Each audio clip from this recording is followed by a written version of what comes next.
Shalom saudara terkasih, sangat berbahagia dapat berjumpa dan bersekutu dengan Anda para pendengar. Kita dapat merenungkan isi hati Tuhan, berdoa dan memuji Tuhan bersama dalam Bread of Life audio saat ini.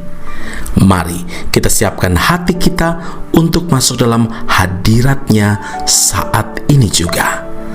Tuhan Yesus mengasihi Anda dan siap memberkati Anda. Kau yang membentuk buah pinggangku, menenungku dalam kandungan ibuku.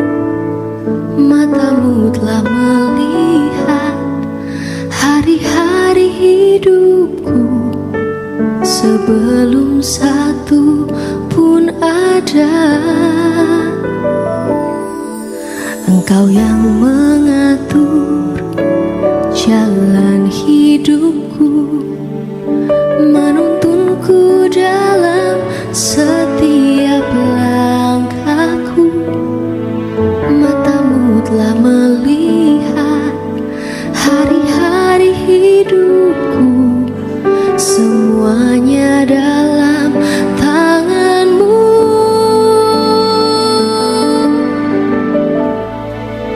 Ku sembah Kau Tuhan, ku sembah Kau Yesus, pencipta dan pengatur hidupku. Kaulah segalanya di dalam hidupku. Engkau Yesus Tuhan dan Rajaku selama-lamanya. Matius 8 ayat 8. Tuhan, aku tidak layak menerima Tuhan di dalam rumahku. Katakan saja sepatah kata, maka hambaku itu akan sembuh. Saudara yang terkasih, selama hidup dalam dunia ini, kita tidak dapat menghindarkan diri dari masalah atau persoalan hidup yang selalu datang tanpa diduga dan tanpa memandang bulu. Sekalipun berbagai cara dan upaya kita tempuh dengan mengerahkan kekuatan, mengerahkan kemampuan, kita seringkali tidak mampu mengatasinya. Ini membuktikan bahwa kekuatan kita sebagai manusia ada batasnya, saudara. Satu-satunya cara yang dapat menolong dan melepaskan kita dari persoalan yang membelit adalah kita harus datang kepada Kristus. Dialah Sang Juru Selamat, karena Dia adalah jalan dan kebenaran dan hidup. Saudara, langkah inilah yang juga ditempuh oleh seorang perwira Romawi yang sedang mengalami persoalan, yaitu hambanya sedang sakit keras. Perwira ini datang kepada Tuhan untuk meminta pertolongan bagi hambanya yang sedang sakit. Mendengar hal ini, Tuhan pun tergerak hati untuk segera menjawab permintaannya itu. Padahal Tuhan tidak kenal dia sebelumnya, dan perwira itu bukanlah termasuk murid-murid Yesus. Ada beberapa faktor yang menggerakkan Tuhan untuk bertindak. Yang pertama adalah karena perwira itu punya iman. Ya, perwira itu tahu bahwa orang Yahudi tidak bergaul dengan orang dari bangsa lain seperti dirinya.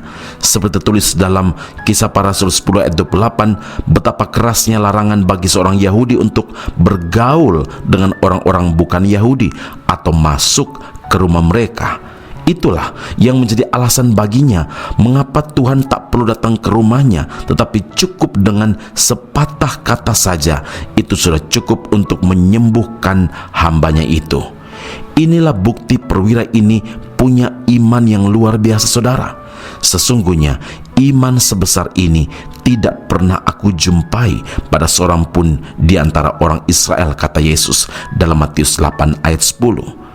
Faktor yang kedua sehingga dari hidupnya sebuah sikap yang menggerakkan Tuhan untuk bertindak adalah perwira ini punya kerendahan hati.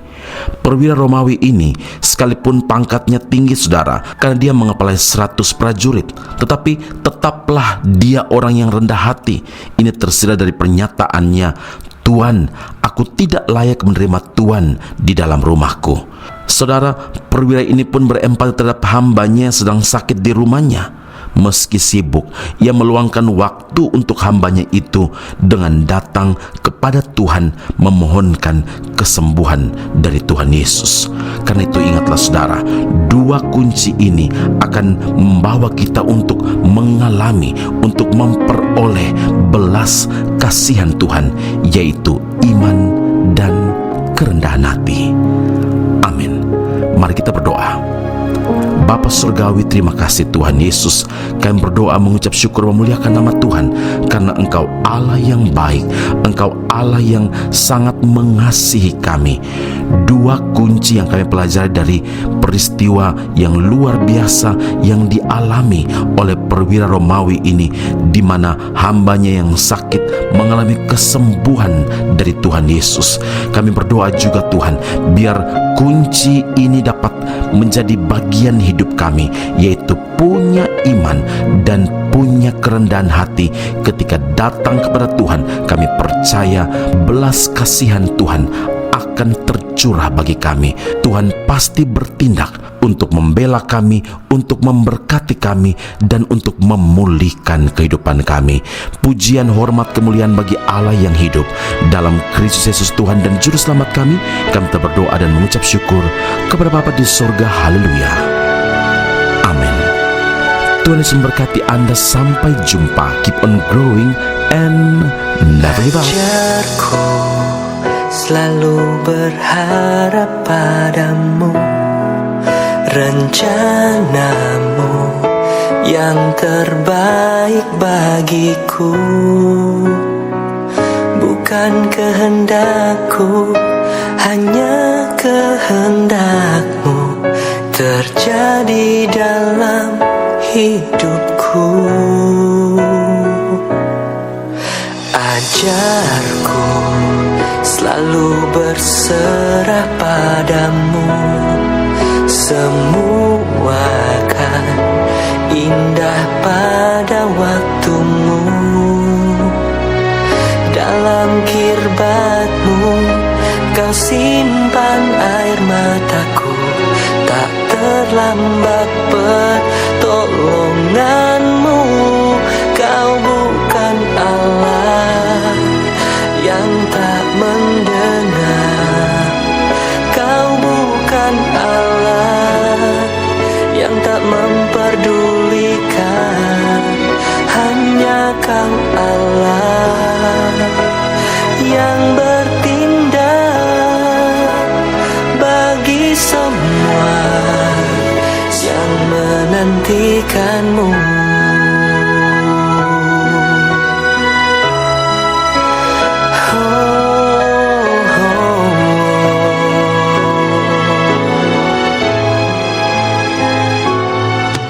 Ajarku selalu berserah padamu, semua kan indah pada waktumu. Dalam kirbatmu kau simpan air mataku, tak terlambat pertolonganmu. Kau bukan Allah yang tak mendengar, kau bukan Allah yang tak memperdulikan. Hanya kau Allah yang bertindak bagi semua yang menantikanmu.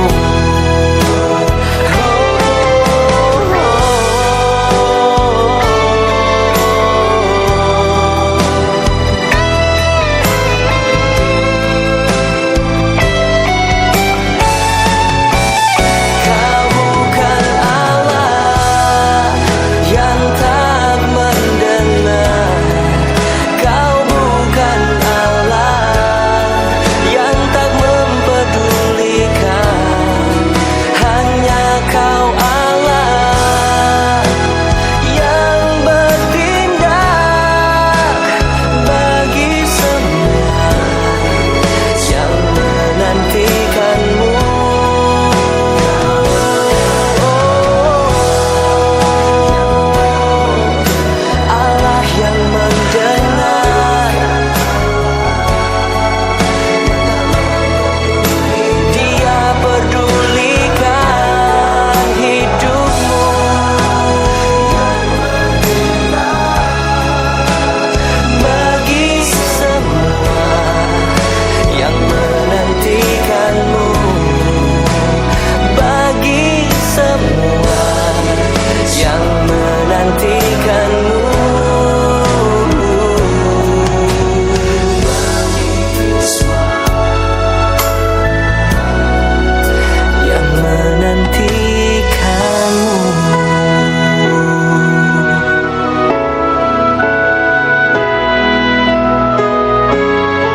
Tinggi Alkitab Nusantara, sebuah sekolah teologi yang unggul dan alkitabiah yang telah berdiri selama 50 tahun di Malang, Jawa Timur, Indonesia, dan telah menamatkan begitu banyak pelayan Tuhan yang saat ini melayani di dalam maupun di luar negeri di berbagai bidang sesuai dengan panggilan masing-masing.